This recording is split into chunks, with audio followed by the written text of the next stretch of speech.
Почитувани, на денешната пресконференција ќе направиме паралела на политичките кризи во Македонија и во Бугарија. Премиерот на Бугарија Бојко Борисов вчера поднесе оставка од функцијата со образложение дека не може да гледа парламент опкружен со полициски огради и да биде сведок на судири на полицијата со демонстрантите кои се противат на поскапувањето на струјата. Тој изјави дека власта ја добил од народот и дека на народот му ја враќа. За жал, во Македонија ситуацијата е посериозна, а проблемите на граѓаните уште поголеми. Еве ги фактите за споредба. Во Бугарија, владата си поднесе оставка за покачување на цената на струјата од 14%. А во Македонија, со Груевски на власт, цената на струјата на барање на елем порасна за 82%, а цената на мепсо за дури 180%. Изгора на се, укината е и дневната ефтина тарифа. Борисов, меѓу другото, поднесе оставка и затоа што полицијата се судри со демонстрантите. На црниот понеделник, режимот во Македонија не се судри само со демонстрантите на улица, туку со брутално полициско насилство ги отстрани новинарите и буквално ги сврли опозицијските пратеници од сред собрание. Да не заборавиме дека во Македонија има и политички затвореници, медиумски мрак, се случи Мартин Нешковски. Овој режим едноставно секојдневно ги задушува граѓанските слободи и права, а при тоа на народот му го цеди и последниот денар од џебот. И покрај тоа, Никола Груевски се држи за фотелјата и се обидува да создаде илузија дека неговата влада има легитимитет и упорно избегнува да се соочи со волјата на граѓаните на слободни и фер парламентарни избори. Токму затоа, нашата форма на политичко действување и пружањето на отпор е единствениот начин за земјата да излезе од длабоката политичка криза во која се наоѓа и да се придвижи во вистинската насока. Примарната цел на нашето движење е граѓаните да не учествуваат на локалните избори и со тоа да му ја разбијат илузијата на Никола Груевски дека неговиот режим има легитимитет. Благодарам. Дали имате некој прашање?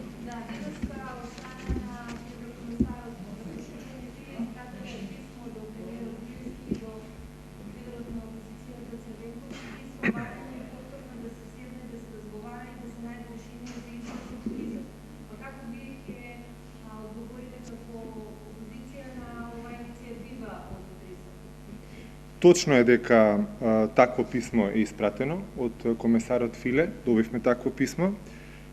Точно е дека во писмото е содржан повторно повик до сите политички субјекти во земјата да направат напор и да покажат политичка волја за излегување од длабоката политичка криза во која што се наоѓа Македонија. Да ве потсетам, минатиот петок пред да помине рокот, СДСМ достави предлог кој што е фер, кој што е разумен, кој што е максимално конструктивен. Меѓутоа, мора да знаеме дека во секое демократско општество одговорноста за состојбите во земјата оди кај власта. Сега е моментот Груевски да го направи тоа што треба да го направи. Груевски е на поток.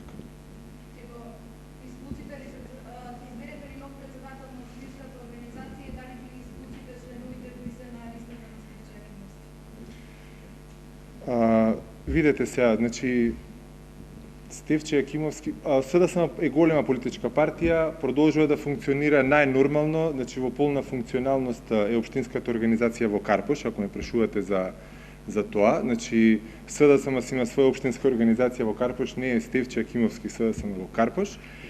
Инаку, Стефче Јакимовски ние воопшто не би го коментирале, тој си го одбра својот пат, тоа ќе си го следи до крајот на кариерата и ние со него, тој е завршена приказна, со него воопшто немаме намера да се занимаваме. Фактот дека тие не го почитуваат тоа што треба да го почитуваат, ги става во кошот на сите оние кои што не разбираат што е она што се случува во моментот во земјата и каков е голем влогот, практично 2 милиони луѓе се во прашање. Како вие го толкувате тоа како засилен, како притисок за да се седе на маса да се разговара? Дали сте вие подготвени да седите на маса со Груевски да разговарате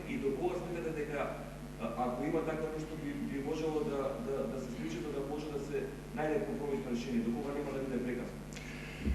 Видете, мислам дека премиер на една земја, која ќе добие вакво писмо и кога во повеќе наврати, во повеќе соопштенија, не само комесарот Филе, туку имавме ние заеднички соопштенија на Европската унија, на НАТО, на Американската Стейт Департментот, ОПСЕ, кога ќе има такви соопштенија, такви повици, не еден, туку повеќе во серија, кога треба луѓето од надвор да ви кажат, а вие сте премиер на земјата, што треба да направите, и тоа мора 10 пати да ви го кажат, првата работа што премиерот треба да направи да се застрами и да се замисли.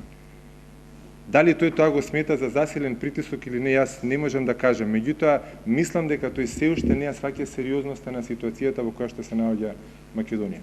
Господине Јовановски, писмото Матила доаѓа кога вашиот генерален секретар менува во Брисел. Велите, вие го кажавте вашиот последен предлог, Груевски многупати одговори дека предвремени парламентарни избори не се прифатливи за владата планира.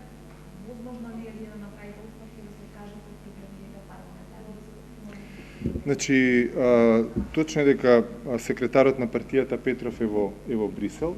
Тој има таму средби со повеќе представници на Унијата и неговата посета таму е со цел тој повторно да ги објасни и реафирмира ставовите на СДСМ околу тековната политичка ситуација во Македонија и уште еднаш да објасни позицијата на СДСМ околу неучеството на локалните избори.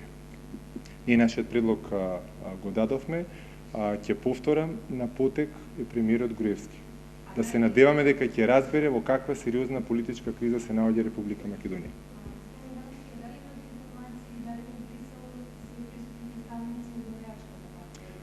Немам таква информација. Односно исклучувањето, господин Јовановски, освен на адвоката се планира, бидејќи се јавија во спекулација да новина, дали планирате нови исклучувања на членови да се да само градовите на партија? Јас ќе ви Република, тоа не така. Значи, јас ќе ви кажам вака. Мислам дека на сите треба да им е јасно дека власта се обидува да скрои опозиција по своја мерка. Сите активности што ги слушате во таа насока се поврзани со тоа да се направи опозиција по мерка на власта. Сите оние кои што тргаат по патот и влегуваат во сценариото на власта да бидат дел од една таква лажна опозиција во Република Македонија, самите се определиле дека нив местото веќе не име во СДСМ. Да одговорам. Пратите што доаѓа до меѓународната заедница, барем до сега сите испратени се владени и до власта и до опозицијата. Вие видите целата ситуација она што се случува е одговорност на власта. Од друга страна, па генералниот секретар на партијата видите во Брисел за да ги образложи позициите на опозицијата. Да. И што тука не е логично? Па не знам што не е логично, според мене не е логично ако видите дека целата одговорност е на власта. Да. Тогаш од каде потребата дека опозицијата не сноси одговорност, а од друга страна веќе ги објаснувате вашите позиции во Брисел, ако веќе немате одговорност, тогаш Сакате да кажете дека немало потреба секретарот Петров да биде во Брисел? Не, јас не велам дали секретарот Петров треба да биде во Брисел. Која е логиката на република ако видите дека целата одговорност е на власта во државата, праќате до меѓународната заедница, вие на тој начин ги адресирате само други, а не и до опозицијата. Видете,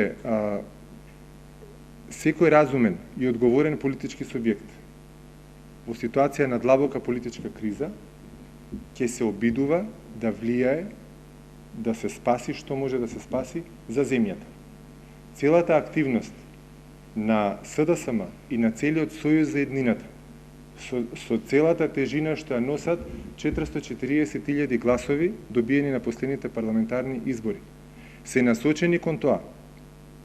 Конечно, премиерот Груевски да разбере во каква ситуација е Македонија, што губи Македонија и дека ние зборуваме за еднината на 2 милиони луѓе. Дали Македонија после јуни ќе биде закопана и секој од нас поединечно ќе изгуби 5 години во место стоејќи, или ќе имаме отворена врата за нашата иднина сите како граѓани во оваа земја. Во тој контекст, сите активности на СДСМ, како што покаже и предлогот од петокот, се фер, конструктивни, демократски, позитивно насочени, За жал, власта тоа и понатаму не го разбира и покажува инет за кој што, за жал, странците мора да ни укажуваат. Навистина е крајно време премиерот Груевски да свати ситуацијата во која што се наоѓа Македонија. Ова е време што бара разум и наетот не помага. Никому не му помага. Господин Јовановски, меѓутоа во оваа ситуација не може опозицијата да се амнестира. Значи, одговорноста е поделена. Ние сега како новинари тука не можеме да делиме колку во проценти, меѓутоа ако вашиот став партиски е тврд и да понатаму да не одите на локални избори, ако не се договорат во септември парламентарни, тоа е некоја тврда позиција од друга страна. СДСМ покажа флексибилност, ако на почетокот позицијата беше дека тоа мора да се случи во ист момент, во март, покажа флексибилност дека предвремените парламентарни избори може да се случат и подоцна. И покажа, го врза тоа со еден многу разумен елемент. Едно советничко место повеќе на локалните избори. Не може разумно да се објасни зошто е тоа неприфатливо за премиерот Груевски и иднината на целата земја ја става во ризик од необјасними причини.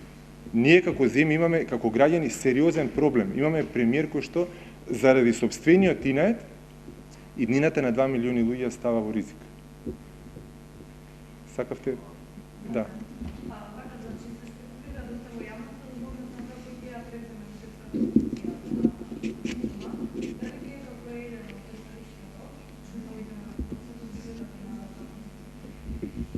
Вака да ви кажам, значи во ваков момент, во ваква криза, ние да зборуваме за кадровски комбинаторики во СДСМ е нонсенс. Ние треба да се насочиме, и тоа го правиме како СДСМ, кон она што е изнаоѓање на излез од оваа политичка криза. Јавноста во овој момент некој власта има интерес да ја замајува со мајскиот конгрес во СДСМ, многу е загрижена за тоа што ќе биде во СДСМ и така натаму. Ние можеме само да им порачаме дека ние имаме јасна цел, фокусирани сме да ја соголиме оваа власт, да ја поразиме и Сојузот за еднината со Црвенковски на чело од таа цел нема да отстапи. Благодарам, дали имате уште некој прашање? Благодарам.